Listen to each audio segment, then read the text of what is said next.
Kate Otten's 2-yard touchdown reception with 9 seconds to go rescued Tampa Bay as they edged the Rams 16-13 on Sunday over in Florida in arguably one of the worst football games I've ever seen. And I'm not just talking about the Rams, I'm talking both sides. Hi, I'm James of Faithful Angelino Sports with a rapid recap of Rams football. If you enjoy talking about the defending Super Bowl champs, don't forget to subscribe to the channel. We talk about the blue and gold here. Now, the Rams fall to 3-5 with the loss. Tampa improves to 4-5 with the loss. There is a running theme going through people who follow the NFL this year saying that the NFL is trash. Bad offensive line play, bad quarterback play, and it goes beyond this particular game, but this game is actually a case study because, by the way, at 4-5, Tampa Bay actually leads their division. They're under 500, Tampa Bay leads the division. And in this particular game, keep in mind, this is a rematch of a playoff game last year. That game was 30-27. 30-27. You still have Matthew Stafford. You still have Tom Brady. And both teams could only get to the end zone one time each. This was an absolute undisciplined garbage showing that I'm sorry, I should have DVR'd it and watched it later if I didn't have to do these rapid recaps, right? It was absolutely unattractive football. Cooper Kupp's 69-yard touchdown reception was the only time that the Rams reached the end zone. That would have been the second quarter.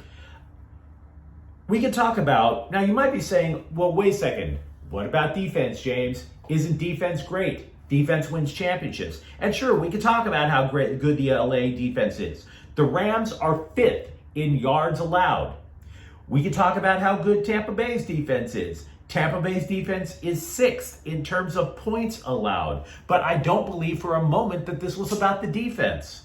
Not in the slightest. Both teams have lousy offensive lines. And oh, by the way, it's Matthew Stafford versus Tom Brady. And only one touchdown for each team. And besides that, if you're going to say about how great the defenses are, keep in mind who the defenses have lost over the last year. The Rams no longer have Von Miller. Tampa no longer has Jason Pierre-Paul. They no longer have Ndamukong Suh. They don't have Shaq Barrett, their leading pass rusher for the rest of the year. He's on IR. He's done. Right? So, to give you an idea of how sick that you should feel if you are a Rams fan, again, keep in mind the numbers that I'm going to throw out there. Without Jason Pierre-Paul, without Ndamukong Suh, and without Shaq Barrett. Total yards for the LA Rams, 205. LA, with the lead in the fourth quarter, all you had to do was get a couple of first downs and it would have run out the clock.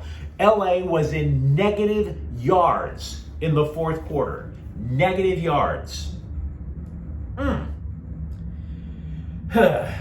than the Cooper touchdown, Matt Gay kicked 2 field goals for the Rams. Ryan Suckup, by the way, for the Bucks kicked 3. Both offenses stunk. They combined for 11 3-and-outs. 11. You're not going to get another date with a girl you like if you're 3-and-out, and you're damn sure not going to win football games if you're always going 3-and-out. Rushing yards. The Rams 68, which is terrible. Tampa Bay was even worse. They had 51. You know how they used to say that if you had 150 rushing yards in a game, your odds of winning are good? Both teams could only combine for 119. Neither team rushed the ball. Neither team rushed the ball. Bobby Wagner on the plus side blocked a field goal for the Rams. Tampa Bay went for it on 4th down in the third quarter because they were tired of going 3-and-out. Aaron Donald got to Tom Brady. That was converted to a field goal. So those were pluses for the Rams defense. Undisciplined. Absolutely undisciplined showing. Tampa Bay had to punt once in the game, right? They couldn't even get the punt right. They got penalized twice. Once for offensive holding, that's 10 yards, and another for an illegal formation, that's 5. Neither team knew what the blue hell they were doing out there. Neither of them. Mentioned LA being in negative yards in the fourth quarter. They had only 19 in the first. Tampa had only 10 yards in the third. Why would anybody watch NFL football? I'm not saying every game has to be like in the 40s and 50s. This game was garbage. This game was absolute garbage. And neither head coach, nobody on the plane for the Rams going home, nobody driving home from Tampa Bay should be feeling good about any of that crap at all.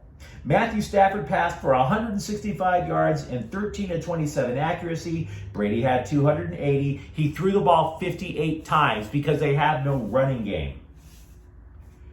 Kupp, 8 receptions for 127 yards and a touchdown. Darrell Henderson, 56 yards rushing for the Rams, outgaining the entire Tampa Bay rushing attack, if my memory is correct. And so once again, the Rams, they led for almost 3/4 of the game, and they wind up failing when their defense simply had nothing left with 9 seconds to go. This is not on the defense in the slightest. We are talking about 2 offenses with elite quarterbacks that quite simply couldn't get diddly squat done because neither of them have offensive lines. Let me know what you think in the comments thread, because this was, again, I can't say it enough, undisciplined, garbage performance. Let me know what you think. Thank you for watching. If you enjoy talking Rams football, and if you enjoy complaining about losses like this, subscribe to the channel. I'll be back tomorrow. Faithful Angelinos is a Kian Corte El Queso production. Take care.